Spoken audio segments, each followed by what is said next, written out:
د جمهوریت روغتون د ریفورم او بیا رغونې چارې چې شاوخوا 3 اونۍ وړاندې پیل شوې وي، اوس یې ناروغان، پرسونل او وسایل په دشت برچي سیمه کې د علي جناح روغتون ته لیږدول شوي. له دې سره هم مهاله د دغه روغتون د ریفورم او بیا رغونې چارې هم په چټکۍ روانې دي. د دغه روغتون د لیږدونې د کمیټې غړي وایي چې تر دې مهاله یې د یاد روغتون ټول ناروغان، اړین وسایل او پرسونل د کابل په دشت برچي سیمه کې د علي جناح روغتون ته لیږدولي دي. نوموړی زیاتوي چې د لیږدونې په دې پروسه کې هیڅ خنډ او ځنډ نه دی راغلی او ناروغانو ته په پوره ډول رسیدنه شوې ده. مریضان هم زیات وو، زموږ اجناس هم زیات وو، طبي تجهیزات هم زیات وو. نو موږ تقریبا په 2 هفتو کې وکولی سو چې دلته دغه کوم د انتقال پروسه چې ده د معالجینات ټول انتقال کړل، اما مریضان انتقال کړل.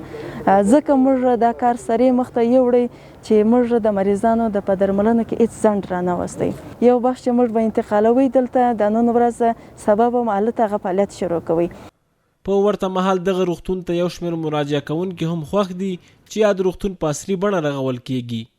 دوی وایي که چیرې حکومت دا او دې ته ورته روغتونونه په سمه توګه ورغوي او اسانتیاوې پکې رامنځته کړي، دوی اړ نه دي چې نورو هیوادونو ته د درملنې لپاره ولاړ شي. دا خو یو ښه زیری دی د یوازې د کابل خلکو دپاره نه بلکې د ټول افغانستان دپاره چې جمهوریت شفاخانه دی بیا په خپو ودرېږي، بیا دې ورغول شي لکه څنګه چې په تیر کې و. واقعیت دلته که موږ دلته څومره کارونه وشي د دغه ولس دپاره د خیر ذریعه ده. بله شفاخانه بازسازی شود، شفاخانه از این بهتر درست شود. ما خوش هستیم مریضای ما به خارج نرن، هر چی که مصرف میشه داخل افغانستان مطرح شود که با یک بودجه دیگه به درد بخوره. از حکومت خود میخواهیم که در این بابت بسیار توجه و کوشش بکنه، چون مردم ما بسیار مردم فقیر و آواره هستند که تا توانایی از این ندارند که به کشورهای خارجی سفر کنند به خاطر مریضای خود که چی مشکلاتی که می داشته باشند.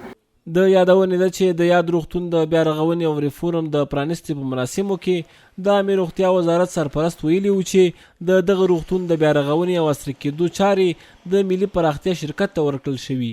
4 میلیارد افغانۍ لګښت پرې راځي او بودیجه هم د سرپرست حکومت له لوري ورکول کیږي. هغه زیاته کړې وه هڅه یې دا ده چې په هیواد کې روغتیایي خدمتونه معیاري کړي.